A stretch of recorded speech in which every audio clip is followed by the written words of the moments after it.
नमस्कार, FM news देख रहे हैं आप। आपके साथ मैं हूं हर्ष त्यागी और बड़ी खबरों में सबसे पहले बात करेंगे कांग्रेस की अहम बैठक की। कांग्रेस अध्यक्ष सोनिया गांधी ने पार्टी की अहम बैठक बुलाई है और मीटिंग के लिए सोनिया गांधी के आवास पर कई बड़े नेता पहुंचे। इन बड़े नेताओं में अंबिका सोनी, दिग्विजय सिंह, मल्लिकार्जुन खड़गे, अजय माकन हैं और इनके अलावा कांग्रेस नेता राहुल गांधी, केसी वेणुगोपाल और चुनावी रणनीतिकार प्रशांत किशोर भी इस मीटिंग में शामिल हुए।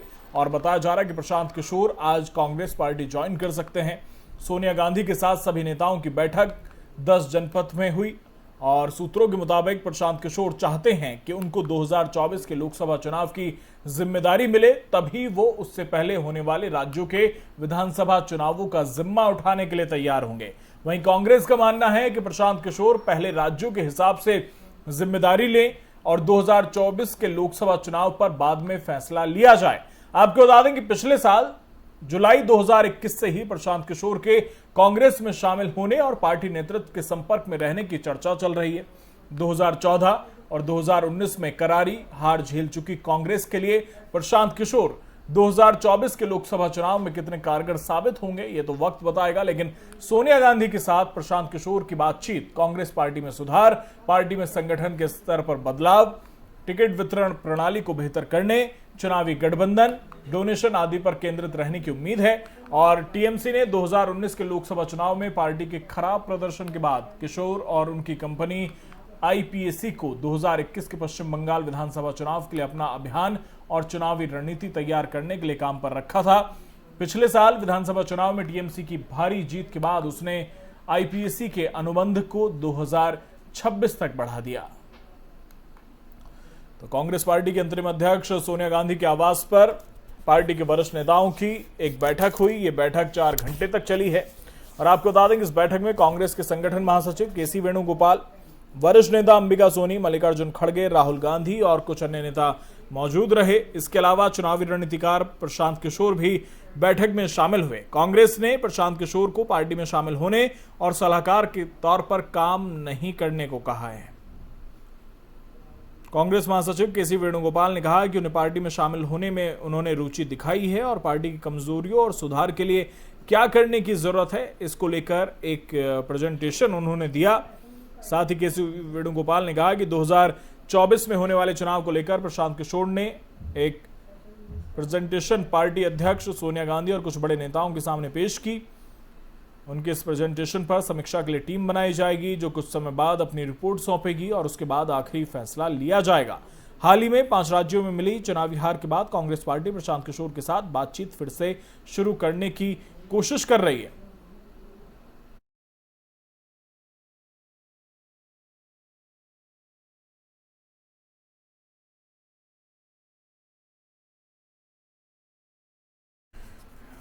और हमारे साथ वरिष्ठ पत्रकार गौतम लाहिरी हमारे साथ जुड़ गए। बहुत बहुत स्वागत है सर आपका एफएम न्यूज में।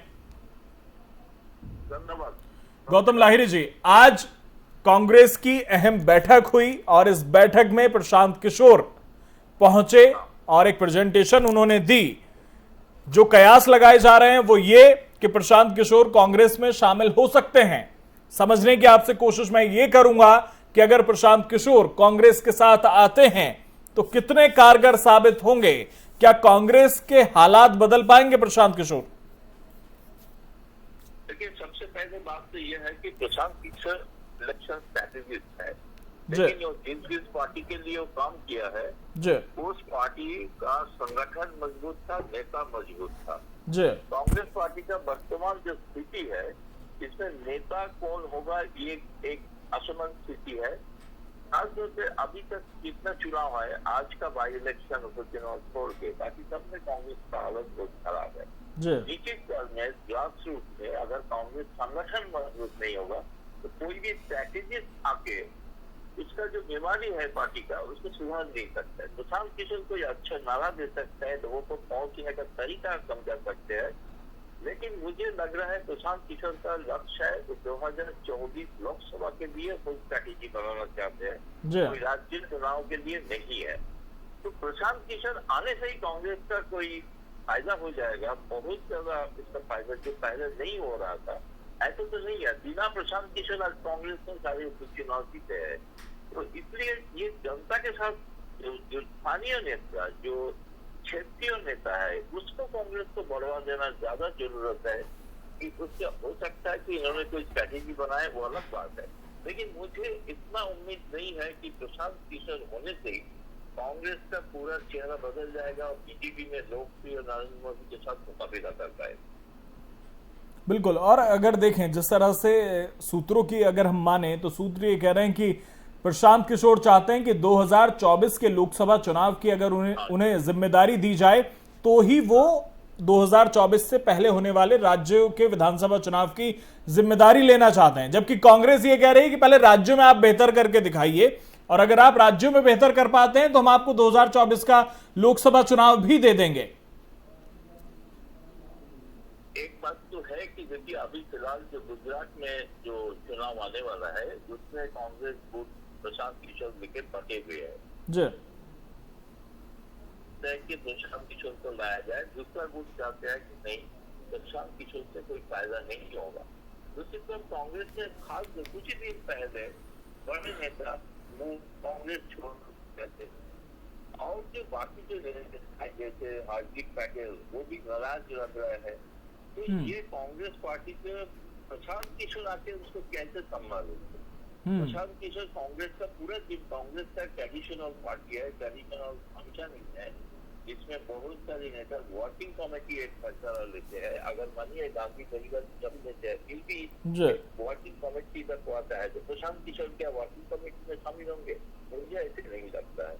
बिना वर्किंग कमेटी के, वर्किंग कमेटी के बाहर जो सबसे ज्यादा जो सारे फैसला करते हैं, जो कांग्रेस का वर्किंग कमेटी जिसमें सारे वरिष्ठ नेता रहते हैं, तो उसको छोड़ के प्रशांत किशोर कौन सा सुपर वर्किंग कमेटी बनेंगे क्या? कि ये असमंजस स्थिति है। तो मुझे लग रहा है कि फिलहाल देखिए सबसे चर्चा करना जरूरी है। प्रशांत किशोर भी चाहते थे, वो भी कांग्रेस के लिए गदागल खुले थे, जिससे कांग्रेस भी उसके साथ पहले जो चर्चा किया वो सफल नहीं हुआ। प्रशांत किशोर खुद कहा क्यों नहीं सफल हुआ, कारण वो जो चाहते हैं वो कांग्रेस पार्टी माना नहीं है। तो सारे नेता को दरकिनार करके अपने आप एक फैसला लेना चाहते हैं, ये कांग्रेस पार्टी में होना बहुत असंभव है। वहीं दूसरी तरफ जो खबर आ रही है सामने वो ये कि प्रशांत किशोर ने एक प्रेजेंटेशन पेश की है तमाम दिग्गजों के सामने, पार्टी अध्यक्ष सोनिया गांधी के सामने। अब उस प्रेजेंटेशन को देखने के बाद कांग्रेस एक कमेटी बना रही है, एक टीम बना रही है और जो उस पर निगरानी रखेगी, उस पर चर्चा करेगी और लास्ट में फैसला लिया जाएगा कि जो प्रेजेंटेशन प्रशांत किशोर ने सौंपी है वो कितनी फायदेमंद साबित होने वाली है। तो यानी कि प्रशांत किशोर की स्ट्रेटेजी पर भी कांग्रेस अभी मंथन करेगी। ठीक बात, मंथन करने में कोई समस्या नहीं है, मंथन कर सकता है, लेकिन प्रशांत किशोर पहले से ही कह दिया था कि कांग्रेस को सिर्फ जोर देना जो है, जिस 200 सीट में कांग्रेस लड़ते है बीजेपी के साथ, जहाँ पे बीजेपी सीधा 170 सीट जीतते हैं, तो शुरुआत बीजेपी को होता है 170 वही थी जहाँ पे कांग्रेस है। खासतौर से हिंदी, उत्तर प्रदेश बिहार छोड़ के बाकी हिंदी हाट है, महाराष्ट्र, गुजरात, कर्नाटक। इसलिए शायद प्रशांत किशोर का स्ट्रैटेजी जो उन्होंने जो प्रेजेंटेशन दिया होगा, उन्होंने दिखाया कि कहाँ पे कांग्रेस है और बाकी करीब जितना आपका समुद्र किनारा जितना देश है, करीब 300 के करीब सीट है जिसमें कांग्रेस है।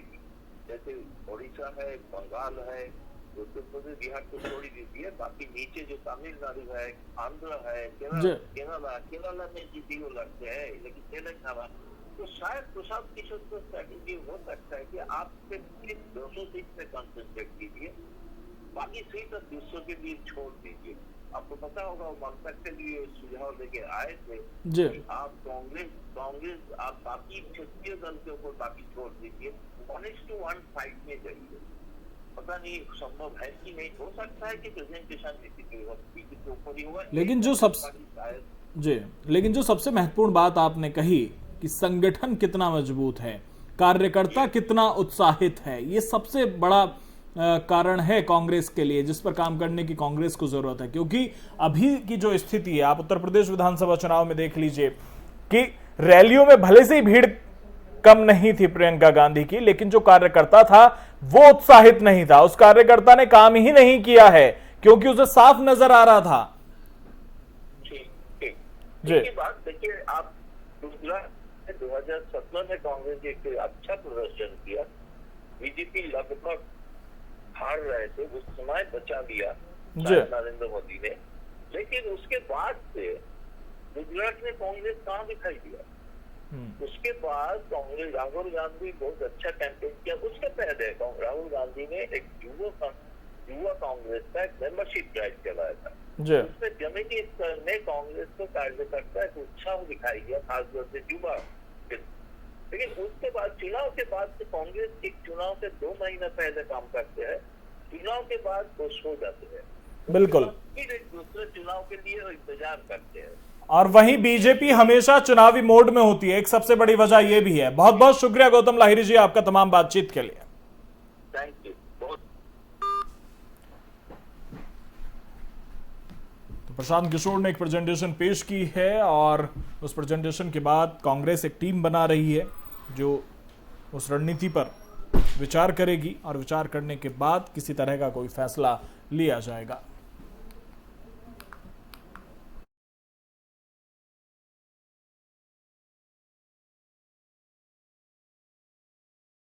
और अब बात करते हैं पश्चिम बंगाल की। पश्चिम बंगाल में आसनसोल लोकसभा सीट और बालीगंज विधानसभा उपचुनाव में टीएमसी ने बाजी मार ली है। आसनसोल लोकसभा सीट पर टीएमसी के उम्मीदवार शत्रुघ्न सिन्हा 3,75,000 वोटों से जीत गए हैं, तो वहीं बालीगंज से बाबुल सुप्रियो ने जीत हासिल की है।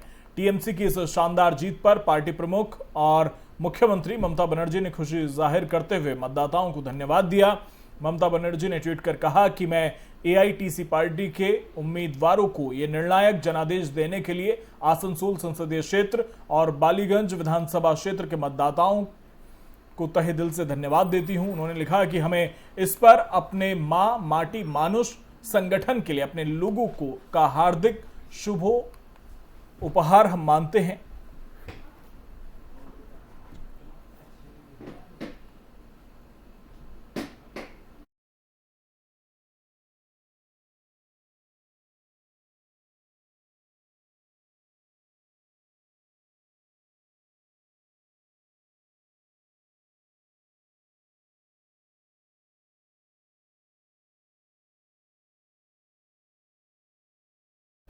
तो आपको बता दें कि आसनसोल सीट झारखंड की धनबाद जिले की सीमा से लगी हुई सीट है और यहां पर हिंदी भाषी मतदाता निर्णायक भूमिका में होते हैं और इसी को देखते हुए टीएमसी प्रमुख और पश्चिम बंगाल की सीएम ममता बनर्जी ने शत्रुघ्न सिन्हा को उम्मीदवार बनाया है। आसनसोल लोकसभा सीट पूर्व केंद्रीय मंत्री और बीजेपी नेता रहे बाबुल सुप्रियो के इस्तीफे के बाद खाली हुई है।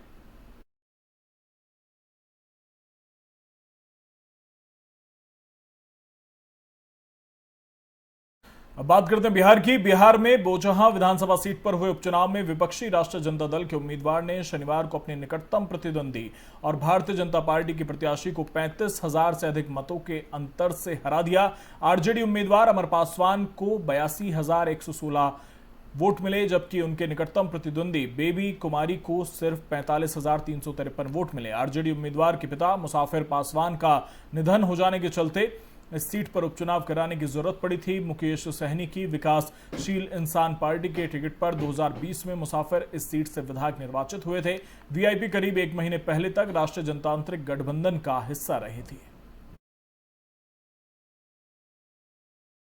जनता जो ठान लेती है उसको करके दिखाती है और यह जो चुनाव हुआ है आपको जनता की आवाज़ की चुनाव है और जनता ने यह कर दिखाया है। जनता ने आशीर्वाद देने का काम किया है, एक नौजवान स्वच्छ छवि के लड़के को आगे बढ़ाने का काम किया है। जनता पूर्ण रूप से जानती है कि अब भ्रष्टाचारियों को कैसे एक ईमानदार छवि से तोड़ा जा सकता है। आज तक के इतिहास में आज तक इतना बड़ा मैंडेट जनता ने किसी को नहीं दिया था, लेकिन जनता का आशीर्वाद और आपका बेटा आपको प्रणाम करता है। जनता के बीच में ही रहा हूँ और बाबू लोग शहर से गाँव से शहर जाते हैं, लेकिन मैं शहर से गांव आया हूं, तो ये बाबूजी की सीख रही है कि बेटा सामाजिक जीवन आपके लिए बहुत महत्वपूर्ण है। परिवार सामाजिक जीवन आप इसको जोड़ के चलें। तो कहीं ना कहीं उनकी ये जो सीख है, आज मुझे बहुत बड़ी सीख मिली है। आज जनता के द्वारा भी जो मुझे मैंडेट दिया गया, इतना बड़ा मैंडेट दिया गया है, तो कहीं ना कहीं मैं उनका धन्यवाद देना चाहूँगा। मैं तमाम जनता, आज जिन्होंने मुझे वोट नहीं भी दिया है, तमाम जनता और जो हमारे समर्थक हैं, हमारे वोटर्स हैं, मैं तमाम लोगों को धन्यवाद देना चाहता हूं और मैं निष्पक्ष यहाँ पे ईमानदारी के साथ आपके लिए काम करूँगा। जो मैंडेट आज आपको दिया है, यहाँ की जनता ने, हर राउंड में आप आगे रहे हैं, अब आगे आपकी क्या रणनीति है? जी ज़रूर, रणनीति यही है कि जनता के बीच में जाके जनता का समाधान, जो उनका जो परेशानियां हैं, उनके द्वारा ही पूछ के सामूहिक रूप से समाधान करने का रहा है। अमर जी, MY पार्टी से अब A to Z की पार्टी हो गई है, इसको कैसे कहां तक के लेके जाएंगे? ज़रूर, आज यहाँ पे जो समीकरण बैठा है, लोगों ने एक ईमानदारी के लिए, एक नौजवान के प्रति इतना आभार व्यक्त करना चाहूँगा कि उन्होंने इतना विश्वास जताया। तो मैं आप लोग के माध्यम से उन तमाम जनता को भी कहना चाहूँगा कि यह भरोसा जताते हुए एक नौजवान और तमाम हमारी पार्टी में विश्वास जताएं, आपको मान सम्मान। आज बिहार के बोचहा विधानसभा उपचुनाव का परिणाम आ गया, जिसमें बीजेपी को हराते हुए आरजेडी ने तीर मारा है। आपको बता दें कि वहीं बीजेपी की हार के बाद वीआईपी भी खुशी से झूम रही है। पार्टी दफ्तर में मिठाई खिलाकर खुशियां मनाई जा रही हैं और वीआईपी के राष्ट्रीय अध्यक्ष मुकेश सहनी ने पार्टी के नेताओं और कार्यकर्ताओं को मिठाई खिलाकर अपनी खुशी का इजहार किया। आपको बता दें कि उपचुनाव में आरजेडी ने बीजेपी को हरा दिया। आरजेडी के अमर पासवान ने शानदार जीत दर्ज करते हुए बीजेपी की बेबी कुमारी को मात दी है और जिसकी खुशियां मुकेश सहनी मना रहे हैं। इस परिणाम के बाद वो प्रेस कॉन्फ्रेंस भी करेंगे। वीआईपी के नेताओं और कार्यकर्ताओं को मिठाई खिलाकर पार्टी के सुप्रीमो मुकेश सहनी बधाई दे रहे हैं। वीआईपी के सभी नेता उपचुनाव में बीजेपी की हार पर खुश हैं, क्योंकि बीजेपी ने कुछ दिन पहले ही एनडीए से उनका पत्ता काटते हुए मंत्री पद ले लिया था। आपको बता दें कि आज के परिणाम में मुकेश सहनी की पार्टी वीआईपी की उम्मीदवार गीता कुमारी को 29,279 वोट मिले।